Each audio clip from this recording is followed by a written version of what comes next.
Dalton, a contemporary of Henry, also concluded independently that the solubility of a gas in a liquid solution is a function of partial pressure of the gas.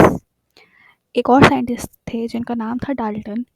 उन्होंने भी इस conclusion को अपनी खुद की conclusion निकाली, अपनी research अ, अपनी स्टडी से उन्होंने खुद की कंक्लूजन निकाली और उन्होंने कंक्लूड किया खुद से ही कि जो सॉल्युबिलिटी है गैस की वो फंक्शन है partial pressure of the gas. Means वही जो हेनरीज ने कहा था वही डाल्टन ने भी कहा कि फंक्शन है, यानी कि डायरेक्टली प्रोपोर्शनल है solubility pressure of the gas के।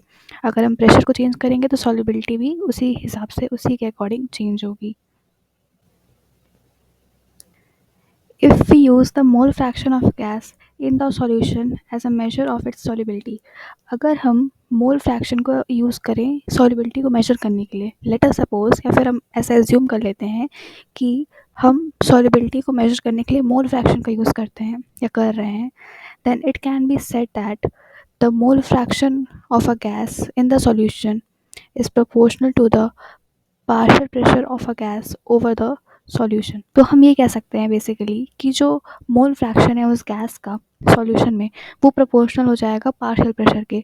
क्यों? क्योंकि सॉल्युबिलिटी प्रोपोर्शनल है प्रेशर के। हमने अभी भी पढ़ा कि सॉल्युबिलिटी प्रोपोर्शनल है प्रेशर के, और सॉल्युबिलिटी को हम मेजर कर रहे हैं in terms of mole fraction, तो इनडायरेक्टली हमारा मोल फ्रैक्शन भी पार्शियल प्रेशर के इक्वल होगा।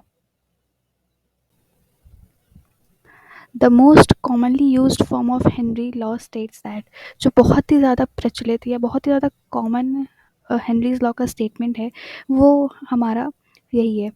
क्या? The partial pressure of the gas in vapour phase P is proportional to the mole fraction of the gas X in the solution.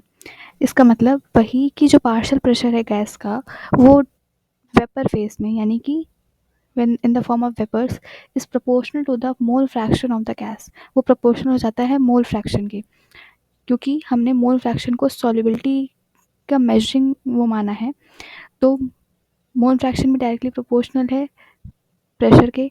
तो यही Henry law का statement था कि the partial pressure of the gas surface is proportional to the mole fraction of the gas in the solution.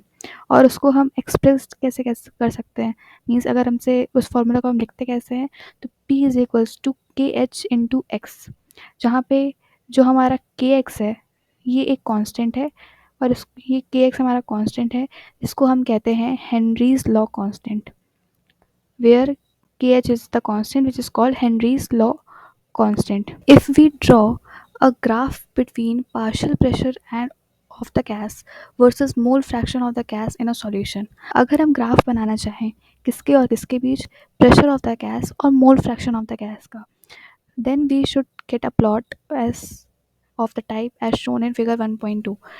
Figure 1.2 means अगर हम graph बनाना चाहें तो ऐसा कुछ फिगर या ऐसा कुछ ग्राफ हमारे देखने में आएगा। क्यों?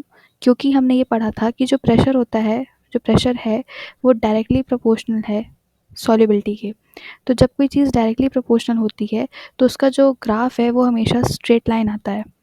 तो और पार्शियल प्रेशर और सॉल्युबिलिटी डायरेक्टली प्रोपोर्शनल है तो उसका ग्राफ भी कुछ इस तरह से स्ट्रेट लाइन में हमें देखने को मिलेगा। Different gases have different kh values at the same temperature.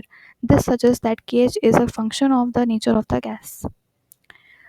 Different temperature पे डिफरेंट kh वैल्यूज़ हम लोग को मिलती हैं डिफरेंट गैसेस के लिए।